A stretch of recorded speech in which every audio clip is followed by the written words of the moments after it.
All right, what's up? Welcome everyone to the ninth episode of the Heart to Heart podcast. My name's Hafiz, and today we have a special guest from AIESEC, Jasmine. Welcome. Glad to be here. Hey yo, you ready? Please don't make this complicated. What about the time we wasted on our love?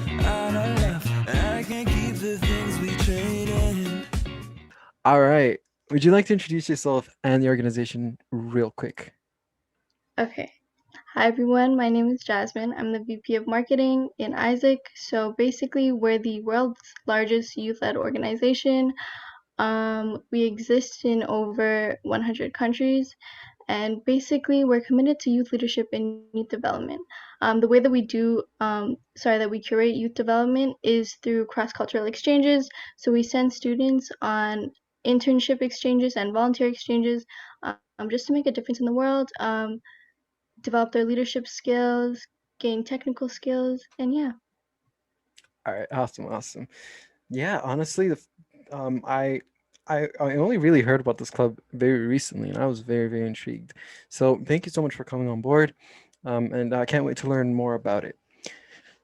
As everyone who's been listening to podcast knows, there are two segments to this podcast. First one is a little fun game where what we do is we're going to ask each other lighthearted questions, and we're going to be incorporating three random words into each question.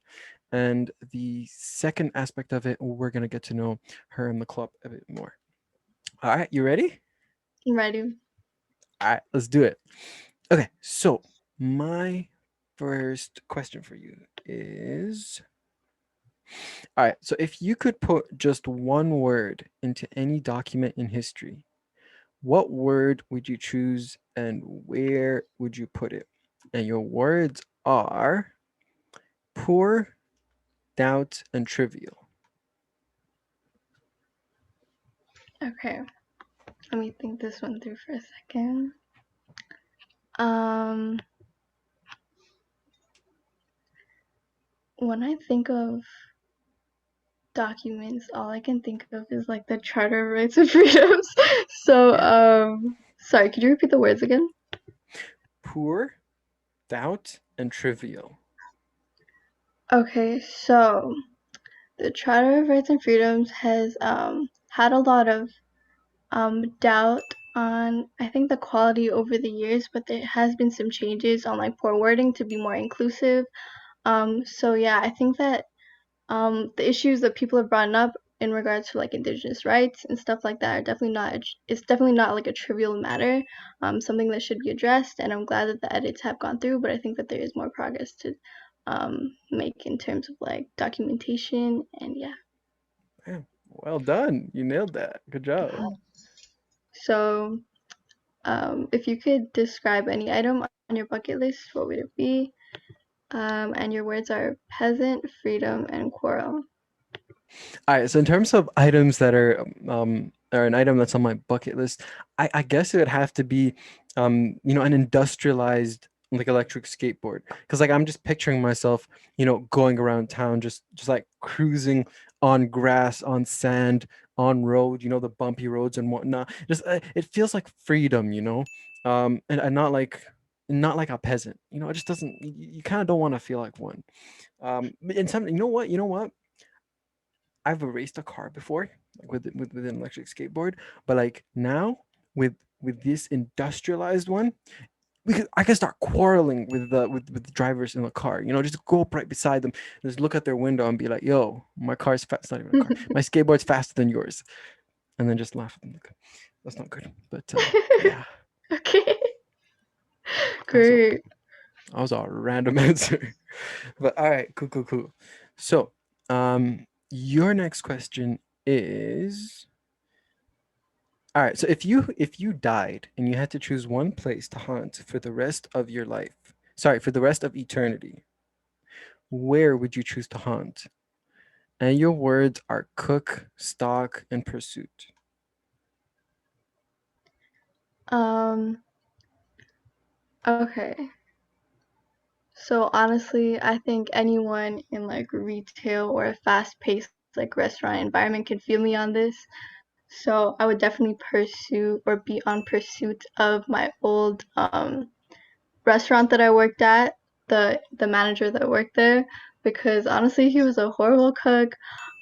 He yelled at me when I would make something like slightly too, I don't know, just not up to par with his taste, even though I thought it tasted good. So I would definitely haunt him and steal all of the stock in the kitchen so that his business was shut down. That was All very right, all right. malicious. Hey, as long as it gets the job done, it does get the job done. So if you had to be any animal, what would you be? And your words are appear, terminal, and business. Hmm. It's completely uncorrelated. Okay. Um, I'm probably gonna have to go for a generic answer here, but I feel like that would be the closest to me. So I'd say a lion, right? And here's why. If you noticed, right, lions are not the strongest in the jungle. They're not the fastest. They're not the smartest. But they have a bit of everything, right? They appear to be the most complete animal, right? They when they do anything, they mean business, right? And a lot of them are not terminally ill. So, yeah. Okay, that was good. That still made no sense. It got the job done. It got the job done. That's what's important. It got the job done. Got the job done. Okay. Listen. All right. So my next question for you is, all right, you get one text, no more than 160 characters, that gets sent to everyone's phone. What does it say? And your words are crash, way, and housing. Okay. Guys, the housing market is about to crash. This is gonna weigh heavy on my consciousness if I don't tell you to go get yourself a house right now. Yo, damn, you killed it. What? Yo, what? How- Okay, that was That was good. that I'm was gonna take credit for that one. that was sick. Yo, one sentence. Okay, that's not even fair. That's not fair. No, that's not fair. Okay. So next question would be, um, what was your favorite subject in school growing up? And your words are critical, show, and rainbow.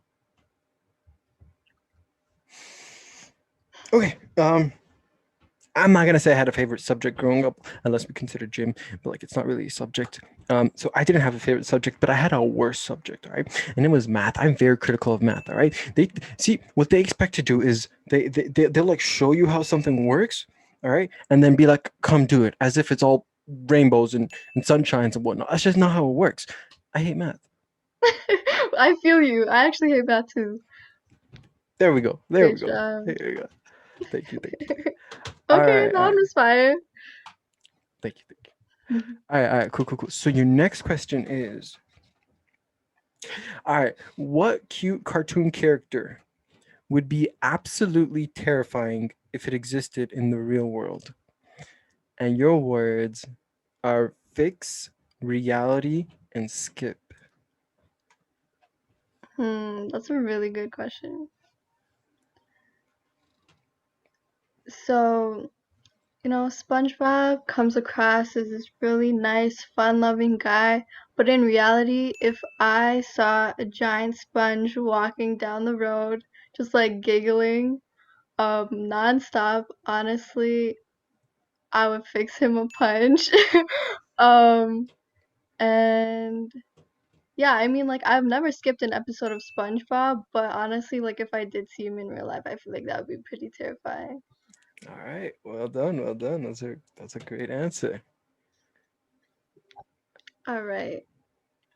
So, what inanimate object would you be if you could transform into it? And your words are widen, top, and protest.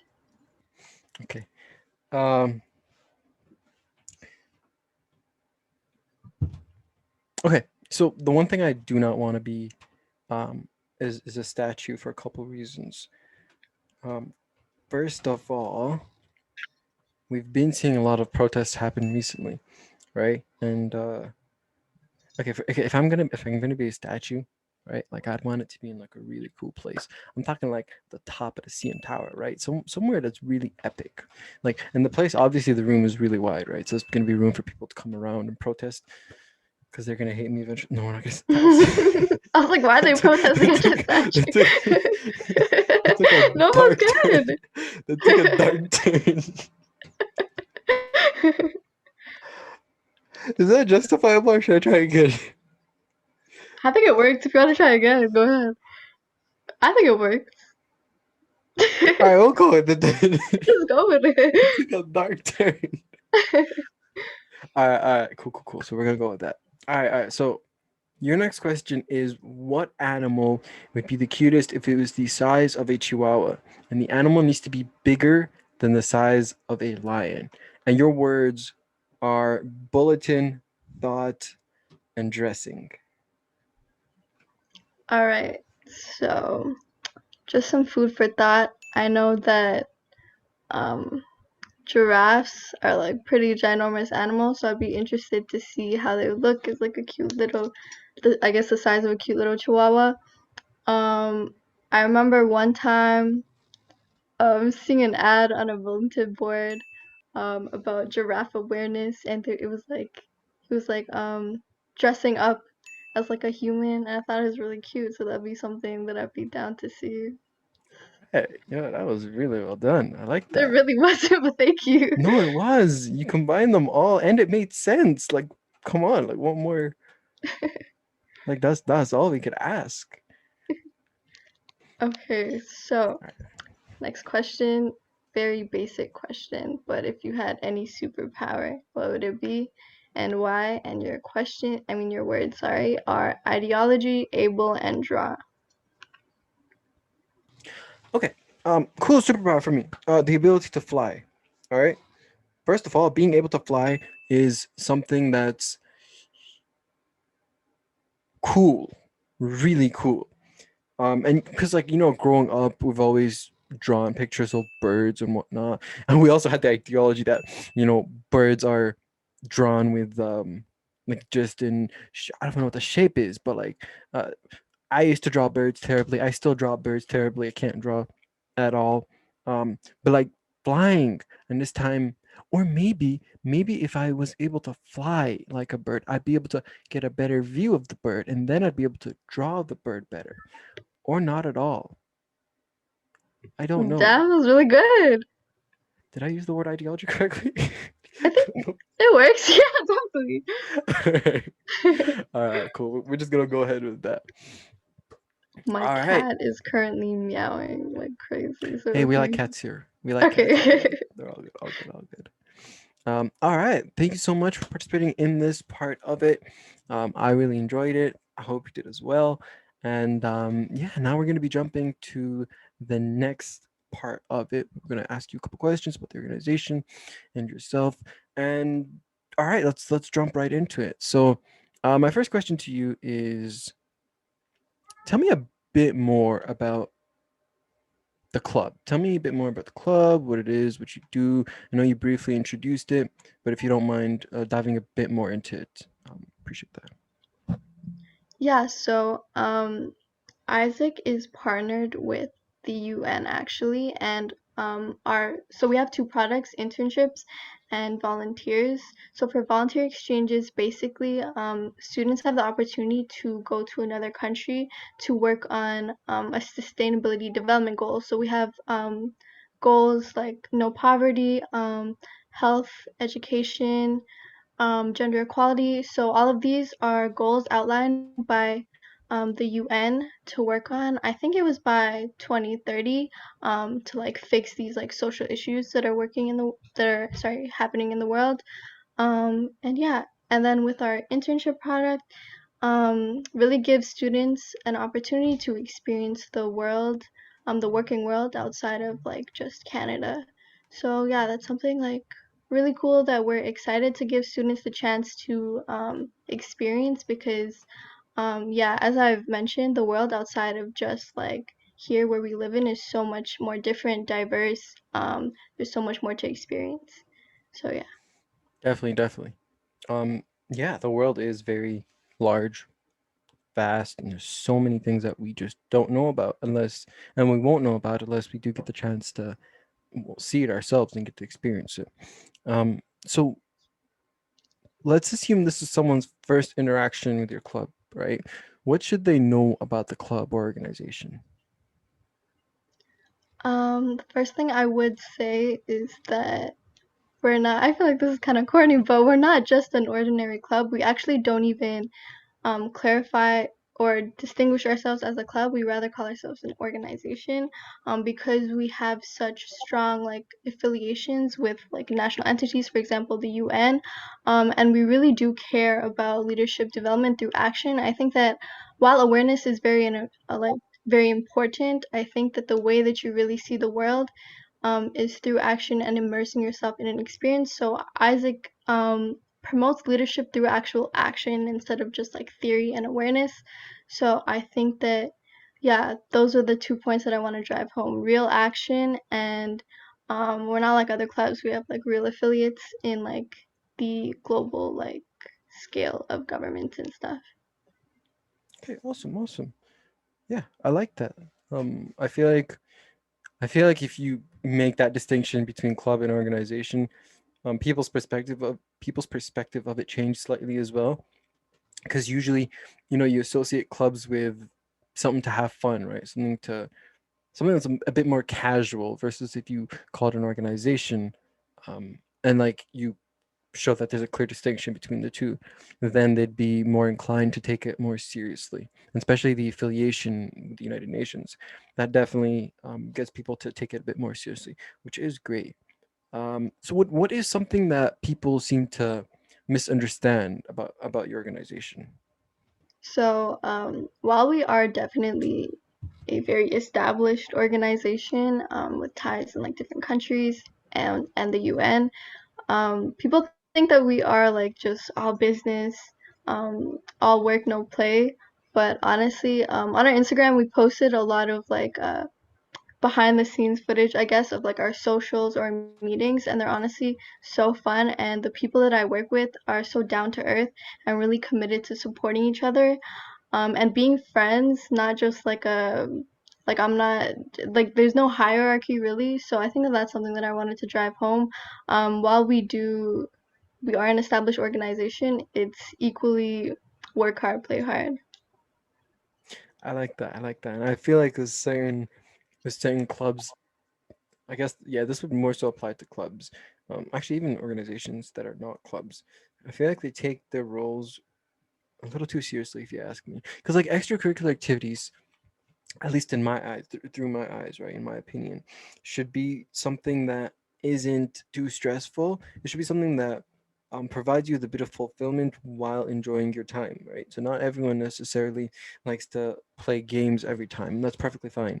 Um, but if playing games is your thing, then a club related to games would be great for you, right? But it shouldn't be something that's stressful. If doing research is your thing and that's what you like to do, in your free time, and that's what gets you the downtime, then a club that's related to that should be it. But regardless, at the end of the day, I think what a lot of people tend to forget is the fact that extracurriculars should be just that, extracurriculars, and it shouldn't feel like work. Like as soon as it starts feeling like work, you're not going to want to be there because you're not getting paid and you're bringing back all those terrible memories because like obviously it's terrible. If there's anyone out there who enjoys your job, kudos to you, like congratulations. That's not most people though.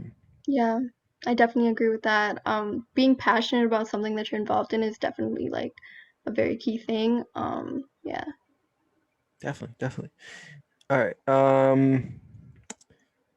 Okay, so if all barriers and constraints were removed and you could take on whatever project you want to take on, what project would you want to take